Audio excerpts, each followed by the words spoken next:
Muito boa noite, bem-vindos, seja aqui em Portugal, ou seja no Brasil, ou vice-versa, que neste momento já estou aqui no Brasil. Queria agradecer a vossa presença. Sei que este princípio de ano está a ser muito conturbado, já está a ser um ano que promete ser bem diferente, bem ou bem igual, não é? Em termos práticos, porque já somos pessoas que estamos habituadas a estas transformações e estas questões que são tão profundas e que nos têm trazido uma grande compreensão da flexibilidade que temos que ter, da impermanência que temos que aceitar deste grande mistério que é a vida. Todos me escutam? Só para saber se todos me escutam, só fazer assim uma joinha, se me ouve. Toda a gente me ouve? Sim? Ótimo. Então, aquilo que eu vou falar hoje é de uma prática muito específica do budismo, chamada Vipassana. E esta meditação, ou prática de meditação, eu já não sei muito bem como chamar, porque é realmente a essência ou de onde o budismo surgiu, ou pelo menos uma das vertentes muito fortes do budismo, que era uma prática que Buda já praticava, que passou de mestre para mestre até chegar aos dias de hoje, ainda hoje é praticada em muitos países do mundo, para realmente ajudar as pessoas no seu desenvolvimento pessoal, na sua capacidade de observação atenta, de escuta ativa, para que todas as questões que estão cá dentro possam ser observadas da melhor forma. E hoje, mais do que nunca, eu sinto que este tipo de prática é fundamental e, colocada nesta estrutura chamada Vipassana, consegue ser percepcionada de uma forma muito, muito concreta, que permite fazer uma ponte entre todas as outras meditações ou todas as outras práticas de meditação ou de contemplação para chegar realmente a essa consciência de quem somos e a consciência do nosso potencial, para onde nós conseguimos chegar, para onde nós podemos ir em direção ao nosso potencial. Essa é a grande questão, só fazendo aqui um parêntese, dos nomes espirituais. Os nomes espirituais foram dados aos discípulos realmente para que eles possam perceber a direção e o caminho a percorrer na sua jornada espiritual. E aquilo que estamos a fazer aqui é pegar nessas pequenas direções que eu penso que para este ano são muito, muito importantes, que vão revelar realmente a intensidade que nós necessitamos para chegarmos onde queremos chegar ou de ficarmos onde queremos ficar. Estas práticas meditativas, para mim, dão uma noção plena de que o momento presente é tão pouco tangível e ao mesmo tempo é tão tangível que muitas vezes é ignorado e as pessoas não sabem realmente como estar no momento presente. E foi isso que Buda quis criar. Quis criar uma corrente. E eu, para quem me conhece, sabe que eu tenho uma grande afinidade por Buda, desde os vários grupos ou grupos terapêuticos que fiz quando estive na Índia, em que focavam na palavra de Buda.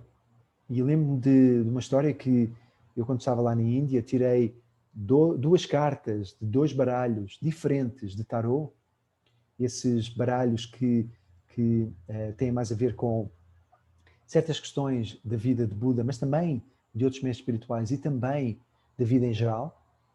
E dos dois baralhos eu tirei a mesma carta. E era uma carta que dizia, ou que falava, da vida de Buda. Quando Buda saiu, ele era casado, tinha um filho, deixou tudo, deixou a família, deixou a mulher, deixou o filho, deixou o palácio onde vivia, para se entregar a esse estudo que ele fez, que percebeu que havia sofrimento no mundo e ele tinha que perceber a origem do sofrimento para poder transcender o sofrimento, porque ele via depois de uma das aventuras que ele teve fora do palácio, ele percebeu o sofrimento que estava nas ruas, ele percebeu o sofrimento que estava no coração das pessoas. E ele percebeu que a sua missão era realmente compreender por si próprio esse sofrimento para poder transcendê-lo. E ele conseguiu. E quando voltou a casa, a mulher completamente enfurecida, e ele dizia, a pessoa que foi não é a mesma pessoa que regressou.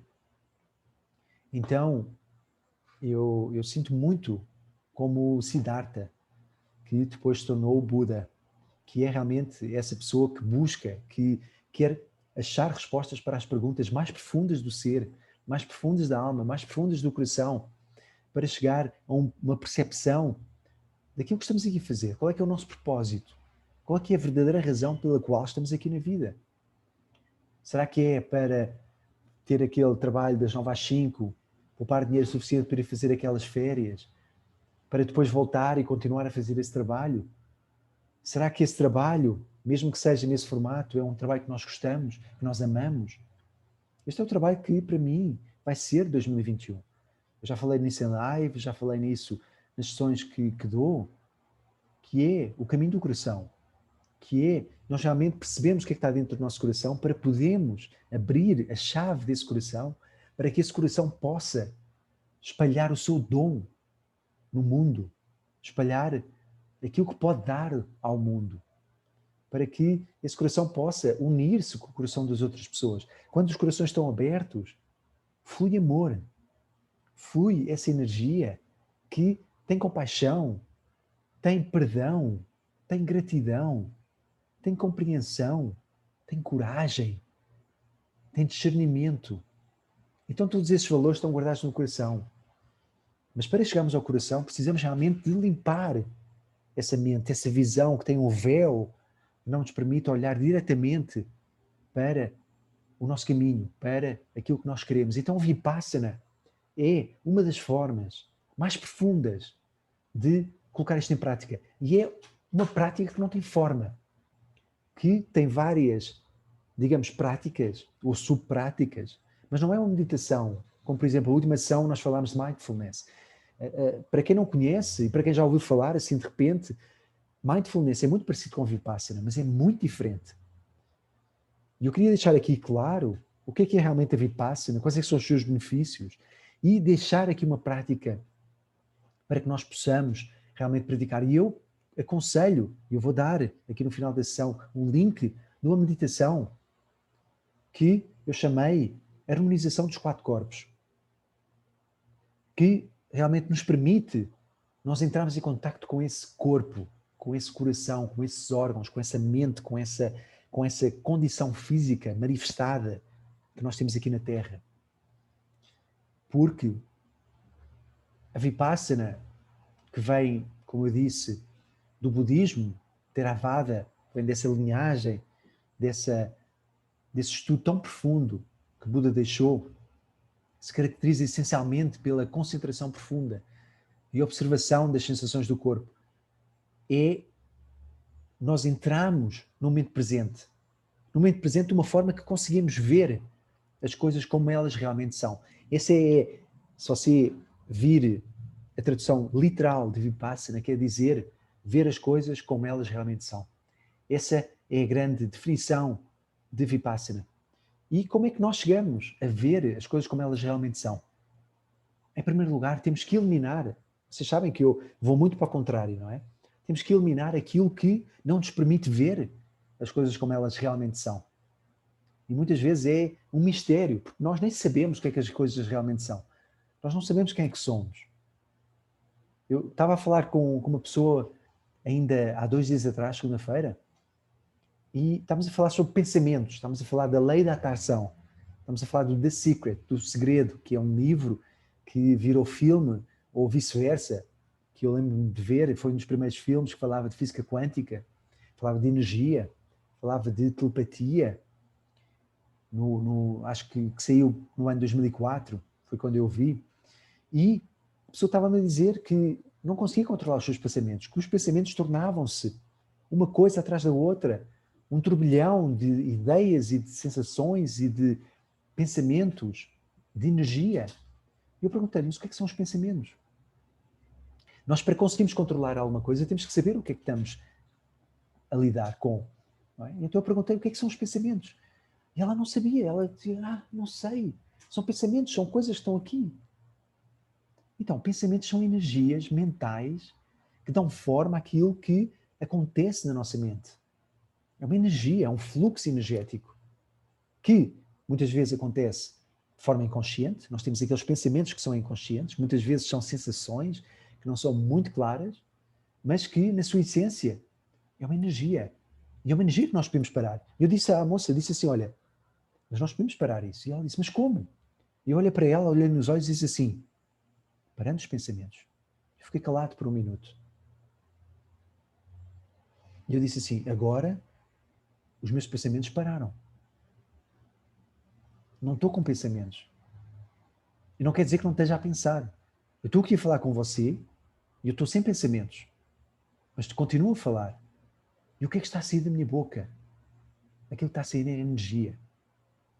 Então, nós precisamos de perceber o que é que não é na realidade. O que é que realmente não somos. E o que é que realmente não somos? Uma das coisas que eu sempre ouvi dizer, não só de Buda, mas também de outros mestres espirituais, é que nós não somos o corpo, nós não somos a mente. A mente e o corpo são parte nossas. Tal como o universo material exterior é uma parte nossa. Tal como o computador, ou como a água, como o celular, como a luz que está aqui à minha frente, são partes nossas. Mas não quer dizer que nós somos isso. E não é que não somos isso. É que quando nós começamos a acreditar que somos isso, apegamos-nos a um conceito. E esse conceito limita a nossa percepção do que é que realmente é. Então, se nós estamos habituados a ter pensamentos, a pensar coisas e a sentir que isso somos nós, que é isso que somos nós, como os nossos instintos, como a nossa fome, não é? Ninguém diz, eu sou a fome. Mas a fome é uma parte nossa. A vontade de comer, o prazer de comer, o discernimento de escolher as comidas certas para o nosso corpo, para a nossa vida, para o nosso estilo de vida, é uma parte nossa. Mas não quer dizer que nós somos isso. Não é? Então, aquilo que temos que perceber é o que é que não somos. E realmente, nós percebemos que não somos a mente é um grande passo. Sabemos que a mente é uma ferramenta que nós temos, tal como o cérebro é uma ferramenta, tal como o coração é uma ferramenta, tal como o celular, tal como o computador é uma ferramenta. Então, na Vipassana, é isso que começamos a perceber. É simplesmente uma observação. É uma observação atenta, é uma escuta ativa. São duas coisas que eu repito e repito e repito porque são aquilo que permeia todo o tipo de meditação. E na Vipassana, ainda mais. Porque na Vipassana, ao contrário de muitas meditações, e que vocês sabem que eu coloco muitos destes ingredientes que vou dizer agora, que não existem na Vipassana, nas minhas meditações, e em muitas meditações que vocês veem por aí fora, têm estas questões, como por exemplo visualização, como por exemplo mantras, ou canções melódicas e vocacionais, movimentos ou simbolismos corporais específicos, não é? Ou movimentos corporais específicos. Vipassana não tem nada disso. Não tem nada disso. Então o que é o Vipassana? Não é? Eu queria deixar aqui também um pouquinho os ensinamentos de Buda para que vocês percebam como é que a Vipassana se manifestou. Porque Vipassana, mais uma vez, é uma prática budista. Aliás, a Vipassana vem do budismo, que eu já vou explicar aqui um pouquinho, vem do Zen. O Zen era uma das escolas do budismo que realmente praticava uma prática muito específica chamada Zazen, que é exatamente o mesmo que Vipassana. E então, eu queria deixar aqui para que você entenda um pouquinho o que é budismo e o que são os ensinamentos budistas que enumeram 3 tipos de sabedoria. Eu não vou dizer aqui as palavras em sânscrito porque são um pouquinho complicadas e posso cometer algum erro, mas em primeiro, da primeira sabedoria, temos a sabedoria adquirida por ouvir os outros. Olha só a beleza disto, não é? Quando nós estamos livres de ego, estamos abertos e disponíveis para ouvir, para aprender, para absorver o conhecimento dos outros, essa sabedoria adquirida é uma das sabedorias, uma das 3 sabedorias do budismo, dos ensinamentos budistas. A compreensão intelectual analítica é a segunda sabedoria. Nós entendermos através da mente, através do nosso processo cognitivo, através do nosso processo analítico.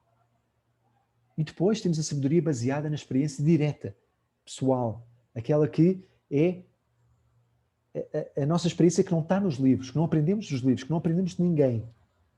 Ou que muitas vezes aprendemos, mas não de uma forma escrita ou de uma forma que é falada. É uma coisa que nós acabamos por compreender através de uma ação direta com aquilo que se manifesta, aquilo que está manifestado, aquilo que é o nosso entendimento da vida e das experiências que temos.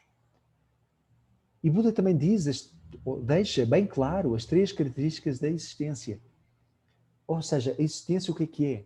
Quais são as suas características? Ele deixa 3. E estes tópicos são bem explorados durante a prática da Vipassana.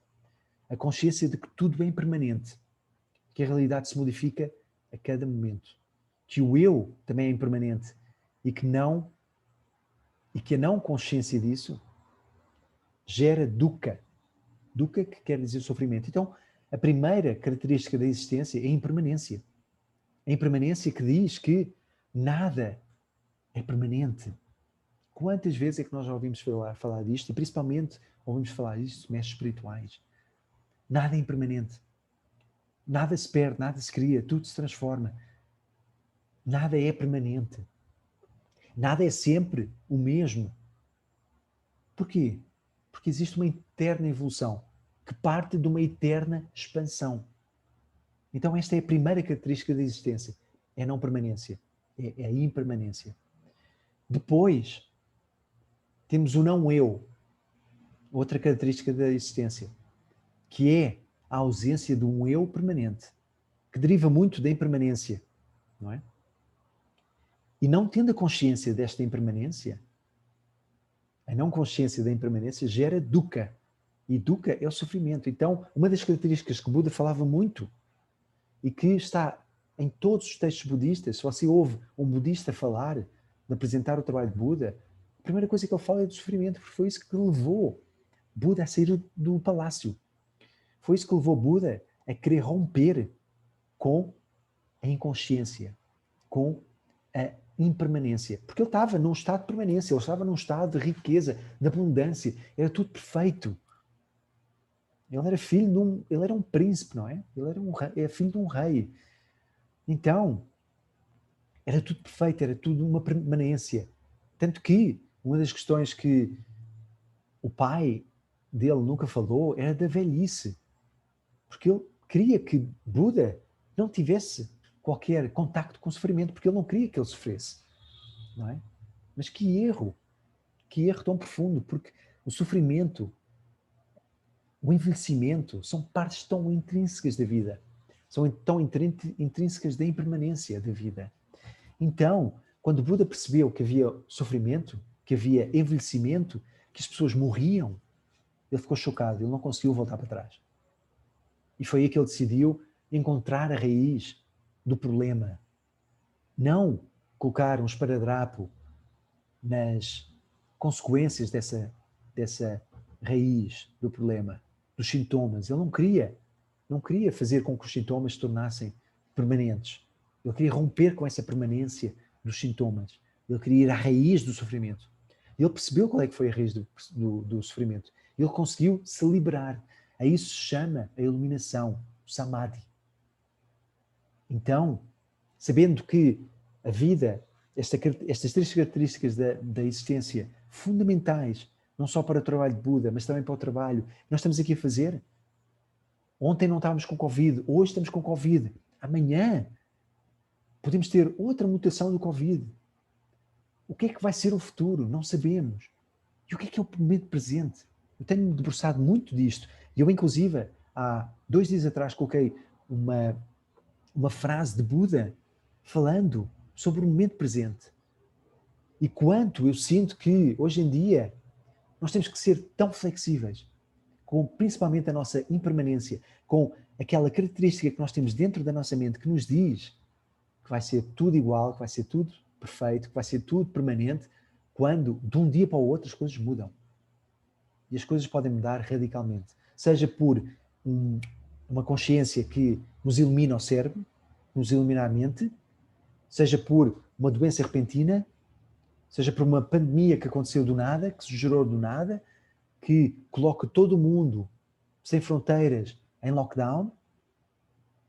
Então, se percebemos que existe uma impermanência, existe um não eu, uma ausência de um eu que é permanente, envelhecemos, evoluímos, estamos em constante expansão. E que, além disso, tudo aquilo que não é consciente, em termos de impermanência, gera sofrimento. Então, duas coisas em relação ao sofrimento. Em primeiro lugar, ele não é permanente, tudo muda. Quando estamos a sofrer, podemos esperar que o sofrimento desapareça, porque é verdade. Pode demorar anos, pode demorar vidas, mas o sofrimento acaba por desaparecer, porque é impermanente. É uma característica da existência. Buda disse, está aqui escrito, está nas escrituras. É liberador isso, não é? Ou seja, o sofrimento tem caducidade. Mas também o não sofrimento tem caducidade. Ou seja, a felicidade não é para sempre. A beleza não é para sempre, principalmente a física. Aquilo que nós temos hoje em dia está em constante mutação. Não só o vírus está em mutação, nós estamos em mutação. Estamos em constante mutação. Estamos em constante mutação genética. Para quem tem a consciência disso, consegue trabalhar com o karma, consegue trabalhar com aquilo que o Dharma permite, mais consciência para questões do passado e questões do futuro. Questões pessoais, a nível financeiro, a nível de relacionamentos, a nível de saúde, e também questões kármicas, a nível genético, de questões que nós temos que limpar, questões que temos a potencial de trabalhar com, para que haja aí uma limpeza profunda, para que possamos ser mais conscientes. Quando somos mais conscientes, somos capazes de ter a consciência das consequências dos nossos atos. A isso eu chamei de liberdade. Também fiz um post há bem pouco tempo, acho que foi ontem, sobre isso. Não é? Nós temos que estar capacitados dessa consciência dos nossos atos. Porque quando estamos capacitados da consciência dos nossos atos, sabemos as consequências, sejam positivas ou negativas, dos nossos atos. E isso se chama liberdade. Nós somos livres, então, de criar aquilo que estamos a criar na nossa vida. De sermos os reis, os imperadores, os mestres espirituais da nossa própria vida, que pode controlar o nosso caminho para a felicidade. Então, a Vipassana, na tradição budista, significa essa transição para a consciência. E essa consciência pode ser traduzida por uma palavra em inglês chamada insight. Insight da realidade da natureza, ou da natureza da realidade. Ou a real realidade, a verdadeira realidade. E esse insight quer dizer simplesmente uma compreensão súbita de alguma coisa ou determinada situação, em que, eureka, descobri, achei. Esse é um insight, é uma capacidade de nós compreendermos algo ou uma situação, muitas vezes de uma forma súbita, que acontece, que se desperta, parece que uma luz se acende dentro de nós, dentro da nossa consciência. Não é? Aquilo que existe muito neste trabalho de Buda, ou que Buda deixou nas escrituras, eu também falo muito nisso no trabalho de sonhos, e inclusive para quem está a ouvir esta gravação, ou mesmo aqui ao vivo, fica já informado que a partir do dia 3 eu vou fazer um curso intitulado Sonhos, abrindo o potencial para a manifestação do poder pessoal, do nosso poder pessoal, através dos sonhos, através da compreensão dos sonhos. Então, esse trabalho que eu tenho feito tem muito a ver com o yoga dos sonhos tibetano, que foram, mais uma vez, escrituras que Buda deixou acerca dos sonhos lúcidos, acerca da maneira como nós podemos trabalhar com sonhos para o nosso desenvolvimento pessoal. Então, siga também esse curso, que vai começar agora dia 3, são 4 sessões, agora em fevereiro. Acho muito importante nós trabalharmos também com esse campo dos sonhos, porque é um campo que desenvolve ou deixa que nós consigamos trabalhar com o nosso subconsciente.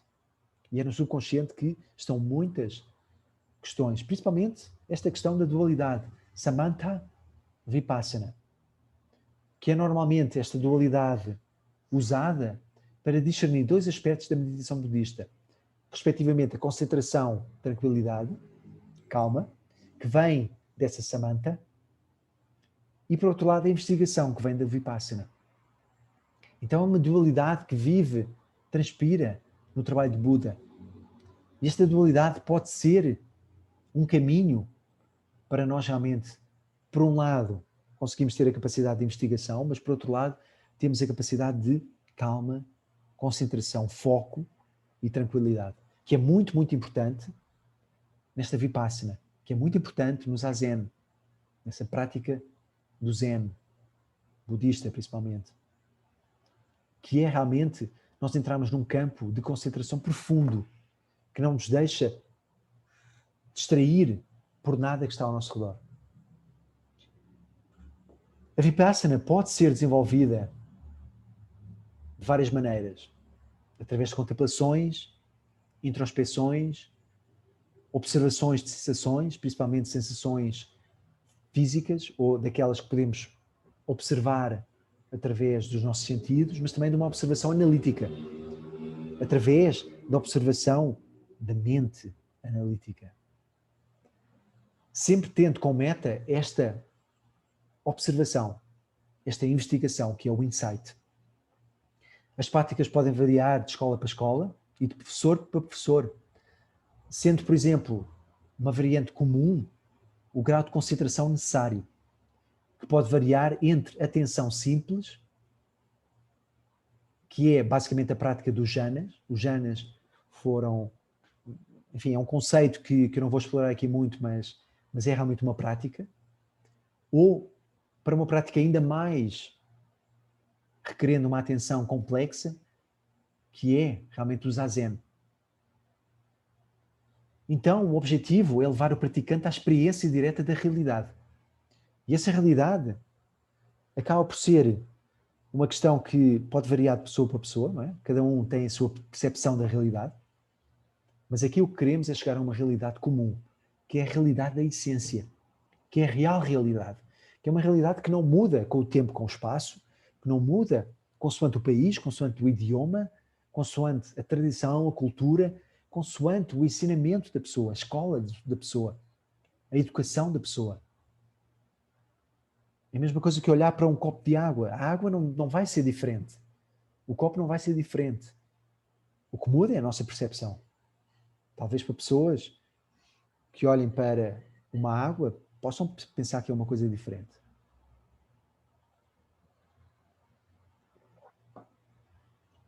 Então, esse é o objetivo. O objetivo, sem mantras, sem práticas específicas, sem movimentos. Inclusive, sem uma postura específica. Aquilo que é importante é a pessoa se centrar, a pessoa entrar naquela energia que permite a experiência direta da realidade. E essa experiência direta da realidade se consegue através da observação da própria mente. Essa é das questões mais importantes de toda a meditação. Estamos aqui a falar da jornada da meditação. Estamos a ir ponto por ponto, através de 8 encontros, a ver certas práticas de meditação e a destrinchá-las, a perceber qual é que é a essência. E a essência de todas elas, se você vir os últimos 4 encontros, a essência é a observação da mente.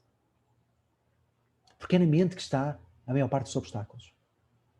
É da mente que vem o medo, é da mente que se guardam esses traumas, que muitas vezes se tornam inconscientes, uma energia que está ali a querer sair, que está a querer se manifestar, está a querer comunicar connosco próprios, mas que nós reprimimos para não sentir a dor, o sofrimento.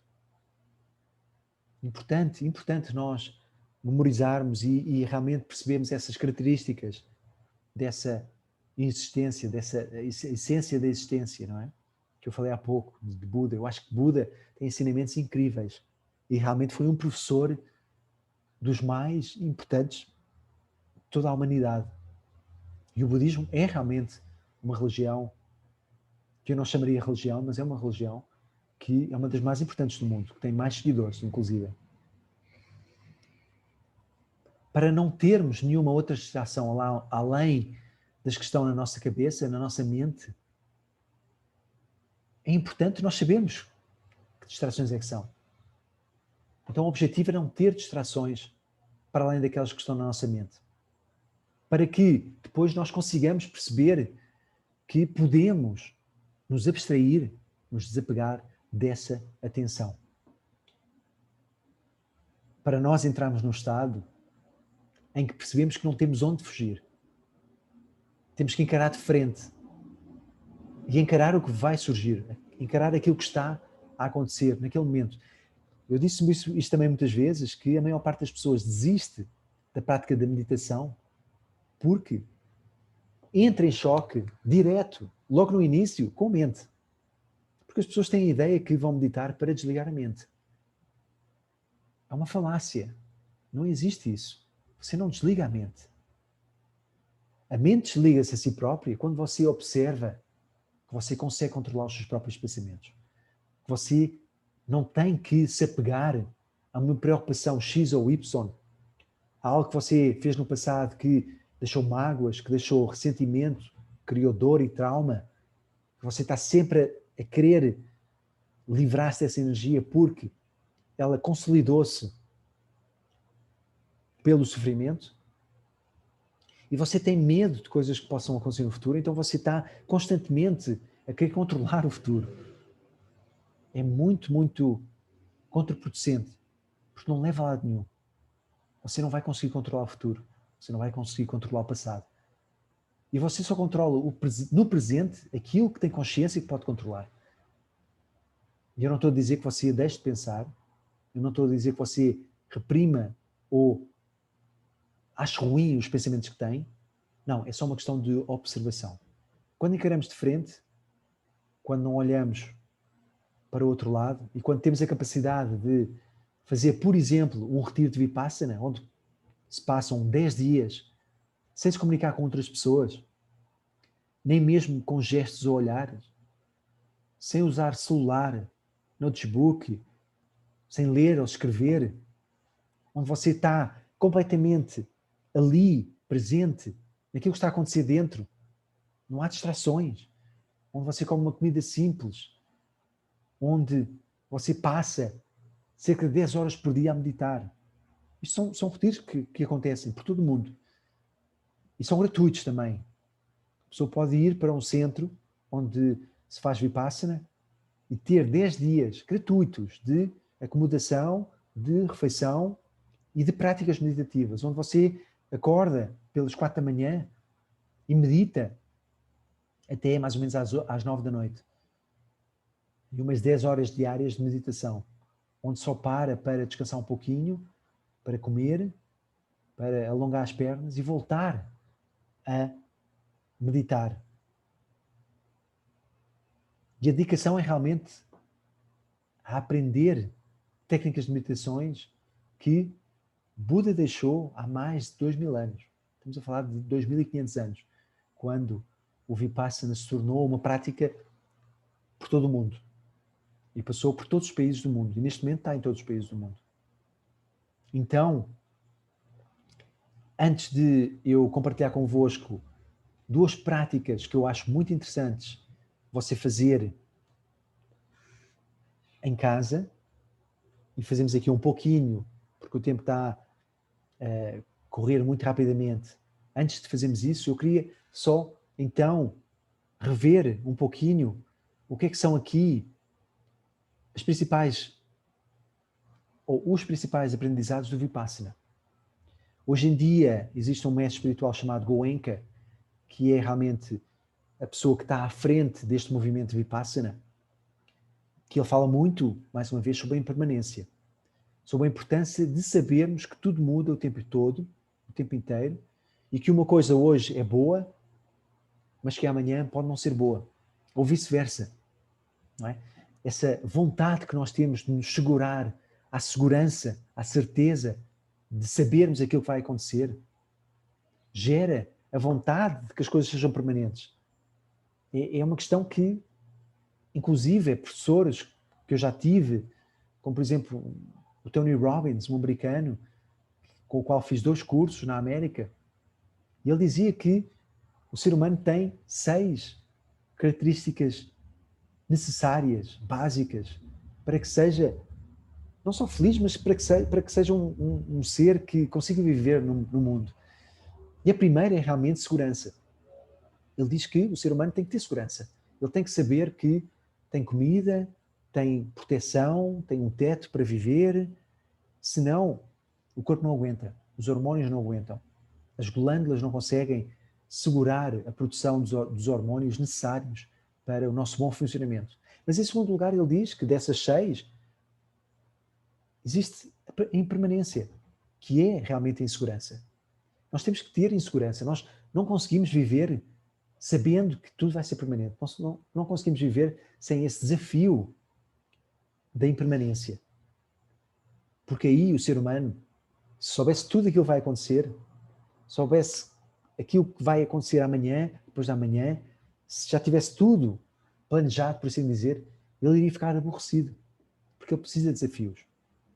Então, nós não termos esse controle sobre as coisas e sabendo que o mundo está sempre a mudar, inclusive as nossas dores, mais uma vez, o sofrimento não é para sempre, então nós conseguimos entrar bem nessa prática para a experiência da impermanência. E isso é muito importante durante a meditação, por exemplo, porque muitas vezes o que acontece também são dores físicas. Então nós compreendemos que tudo é impermanente. Ok, a dor está aqui, temos um corpo, estamos a ter estas sensações, mas não dizemos que a dor é boa ou ruim. Simplesmente observamos a dor. Essa é a verdadeira essência do Vipassana. É a observação. Seja bom, seja mau, seja aquilo que achamos que é bom, aquilo que achamos que é mau, simplesmente observamos. Seja dor, seja sofrimento, seja prazer, observamos. Estamos desapegados. Aquilo que está a ser apresentado a nós é o que é sem apego. E então, essa é também uma das principais aprendizados, não é? Um dos principais aprendizados do Vipassana, é esse apego. É sabermos que o apego é algo que sabemos que é necessário muitas vezes, mas que, se for muito forte, nos acaba por criar dor. Nos acaba por criar sofrimento. Porquê? Porque, como tudo na vida, por ser impermanente, tem que haver uma altura em que temos que nos desapegar. E vamos falar, por exemplo, muito rapidamente, do que é a nossa vida. Nós temos apego às nossas mães, aos nossos pais, a um estilo de vida, mas chega um momento que nós temos que nos libertar desse apego. Temos apego àquele estilo de vida que tínhamos em casa, temos apego a um relacionamento, temos apego a um trabalho, e não queremos largar, queremos ter ali bem chegado a nós próprios, para que não sentimos sofrimento. Porque sabemos que quando estamos em segurança, apegados àquela realidade, nós não estamos em sofrimento. Então nós queremos ter aquelas rédeas curtas para que não tenhamos sofrimento. Mas temos de ter a coragem. Então, este é o último ponto que eu quero falar aqui, que é realmente quando Goenka fala sobre a compaixão, a bondade, a empatia, que vem desta prática do Vipassana, e sobre o ego que nos dá muitas vezes rasteiras. Além disso, a experiência é realmente um ótimo exercício para sabermos os nossos limites. Quando temos que ser mais suaves connosco próprios, ou quando temos que puxar, não é? Temos que nos levar até ao limite para atingirmos um objetivo, por exemplo. Saber dosear esse limite. Saber quando é que nós temos realmente, por uma dor, quando estamos a meditar, parar ou seguir em frente porque sabemos que a dor é permanente. Temos que ter essa sensibilidade para perceber o que é que está acontecendo na nossa vida. E daí vem uma aceitação daquilo que é. Nós temos uma grande dificuldade em viver no momento presente. Então eu espero que estas duas práticas muito simples da Vipassana, que se praticam também nos mosteiros e nos centros onde se pratica Vipassana por todo o mundo, possam ajudar você a ficar mais no momento presente. E uma regra básica do momento que não é presente é a mente, é o ego. São os pensamentos destrutivos ou os pensamentos que, sejam quais for, o pensamento não está no momento presente. É bom pensar, temos que pensar, não? Nós temos um ego, o ego é muito importante, a partir da idade dos 7 anos, é fundamental para que nós consigamos perceber que não somos a mãe, não somos o pai, somos seres individuais, somos seres separados deles e que temos a capacidade de pensar por nós próprios. Temos a capacidade de tomar as nossas próprias decisões. Essa é a grande função do ego. Mas o ego acaba por se distorcer, acaba por se apegar, acaba por querer permanência. Então, estas duas práticas penso que são muito, muito importantes. Uma das práticas básicas que se pratica é a observação na respiração. Sentir o ar entrando e saindo e todas as sensações que são criadas através dessa prática. Simplesmente observar a respiração. O que é que vai acontecer quando observamos a respiração?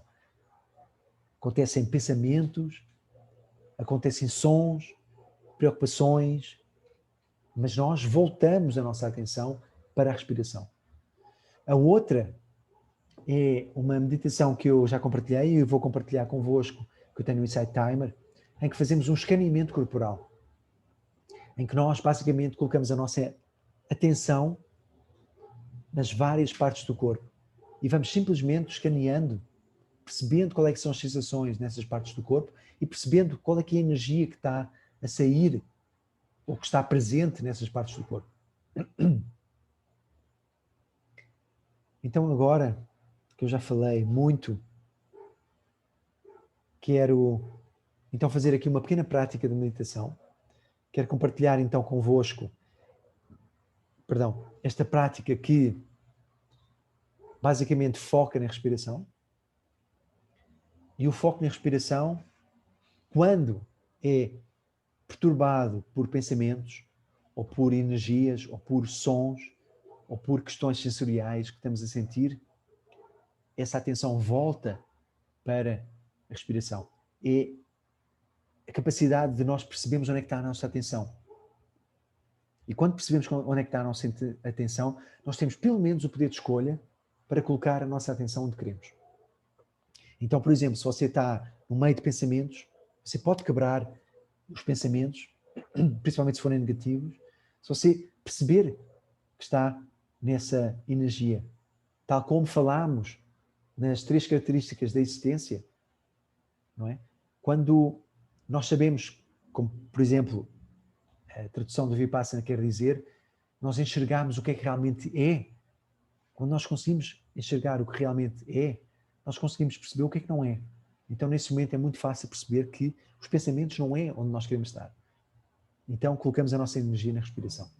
Então, eu peço que você se concentre no momento presente, neste momento, fechando os olhos, revendo aqueles 3 passos que eu compartilho no início de todas as meditações. E esta meditação é mesmo para nós focalizarmos, nós colocarmos o nosso foco nessa capacidade de atenção plena na respiração. Quando estamos presentes na respiração, estamos presentes àquilo que está a acontecer na nossa intenção. Colocamos a nossa intenção em algo e vamos colocar aqui a intenção na nossa respiração. Então, convido você a fechar os olhos, a concentrar-se, a compenetrar-se neste momento presente, tendo a consciência de quando fechamos os olhos, 70% da nossa energia sensorial volta para dentro não é usada pela nossa visão, não vai para fora, não é dissipada pela nossa distração, que nós nos distraímos muito pela visão. E reconheça, reconhecimento é uma coisa fundamental. Reconheça que só fechando os olhos você já consegue entrar num campo mais profundo de paz, harmonia e de relaxamento, onde a ansiedade é reduzida, onde o stress é reduzido, porque os pensamentos não ficam tão ativos.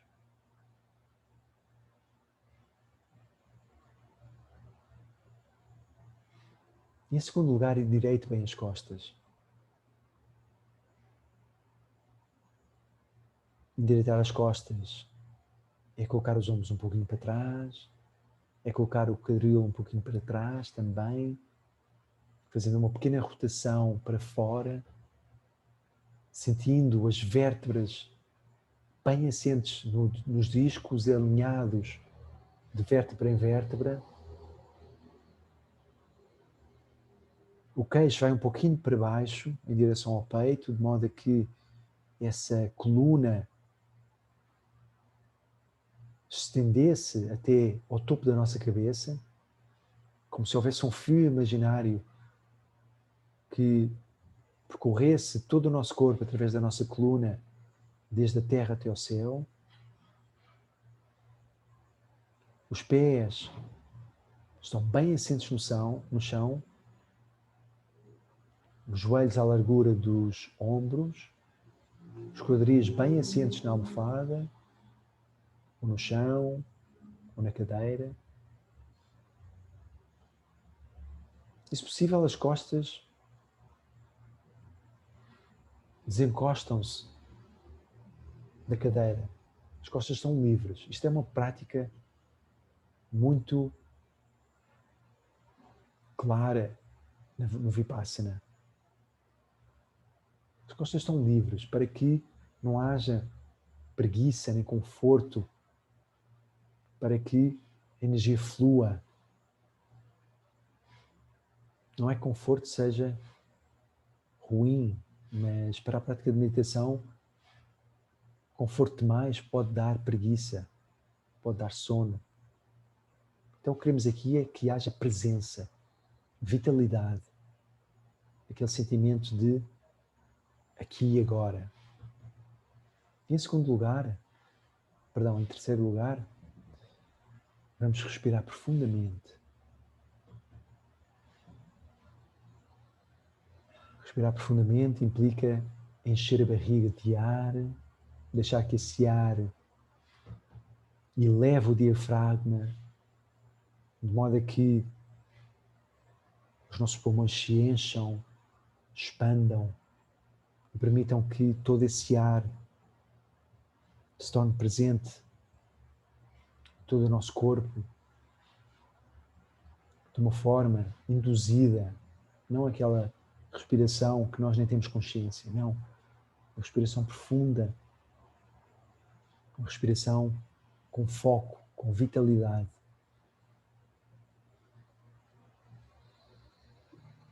Respiração profunda. E agora, passando para a prática, simplesmente vamos observar essa respiração.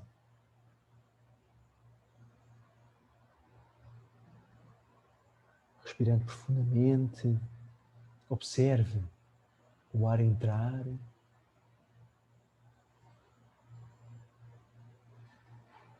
observe a sensação desse ar a percorrer as narinas, a entrar nos pulmões.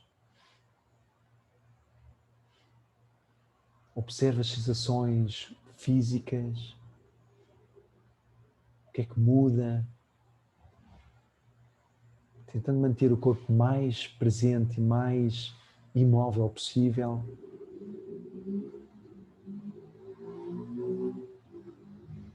Sentindo a temperatura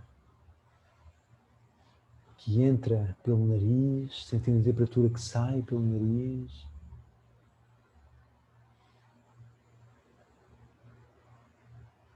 Sentindo os barulhos os sons, não só da sua própria respiração, mas estando consciente dos sons, tudo aquilo que está à sua volta.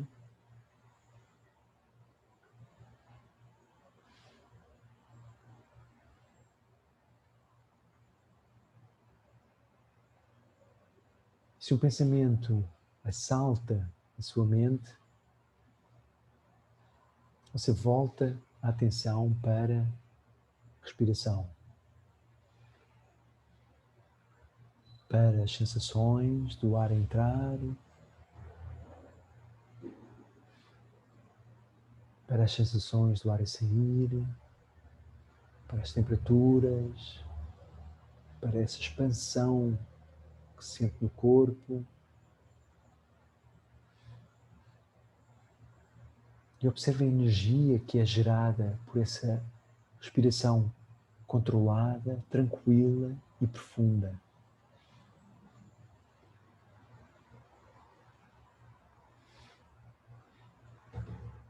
Observe o seu estado de espírito, se está calmo, se está tranquilo,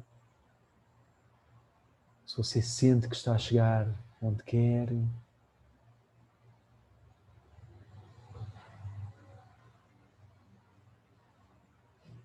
Observe se existe uma energia extra que está neste momento mais presente, uma energia de calma, tranquilidade.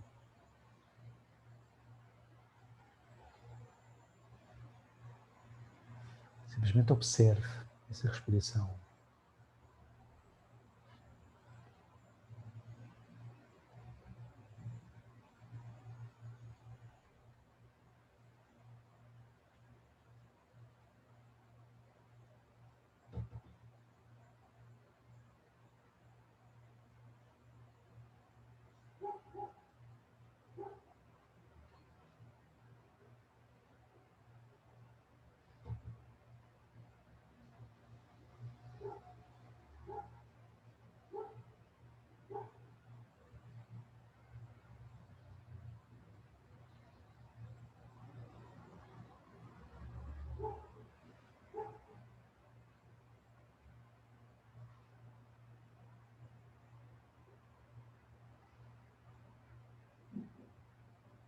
E agora lentamente coloque as palmas das mãos juntas na altura do coração, como se fizesse um Namastê. E vamos repetir em conjunto o mantra Om 3 vezes para firmar, para consolidar esta energia de presença e de observação dentro dos nossos corpos, para que nós possamos utilizar esta energia em qualquer momento do nosso dia. Inspirando profundamente.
Relaxando as mãos, simplesmente observando por um minuto a energia que foi criada.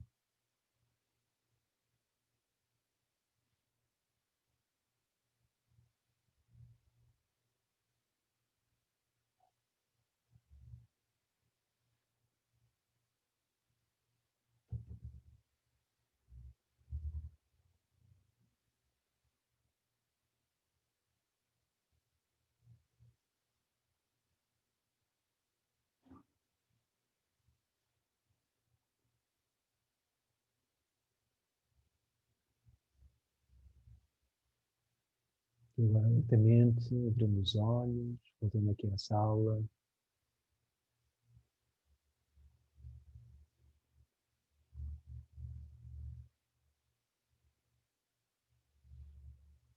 Que bênção, que bênção, que bênção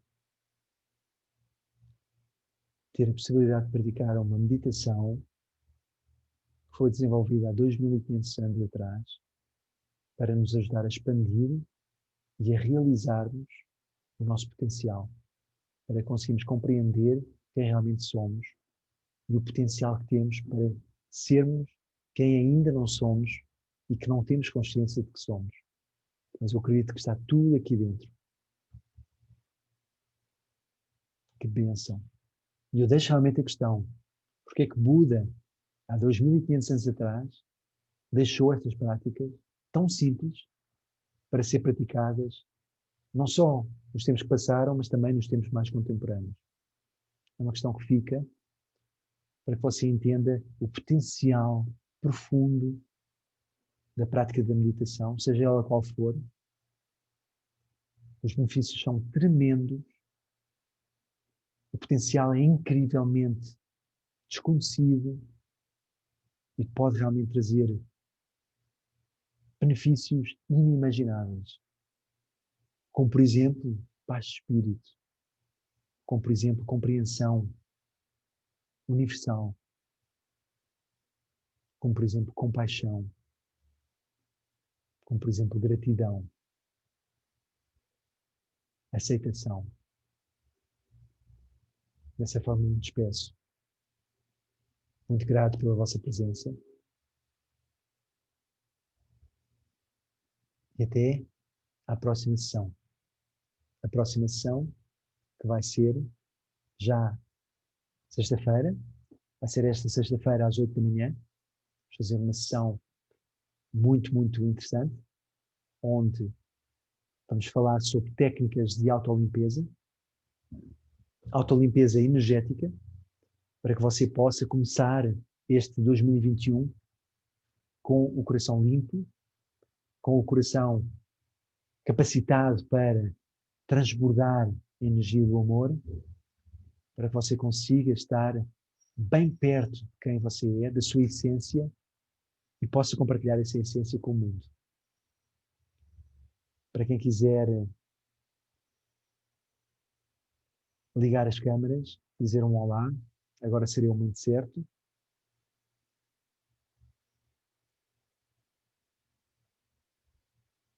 Espero que tenham gostado da meditação, desta prática, tão simples e tão profunda. E vamos continuando. Muito obrigada. Obrigado. Gratidão. Gratidão. Foi ótimo. Foi ótimo. Então, sexta eu não posso, mas na quarta estaremos aqui. Com certeza. Certo? Certo. Então, tá bom. Boa noite a todos. E até lá. Eu é que agradeço. E nos vemos na próxima sessão. Uma ótima noite. Um ótimo Obrigada. descanso. Até a próxima. Obrigada a todos nós. Tchau, tchau.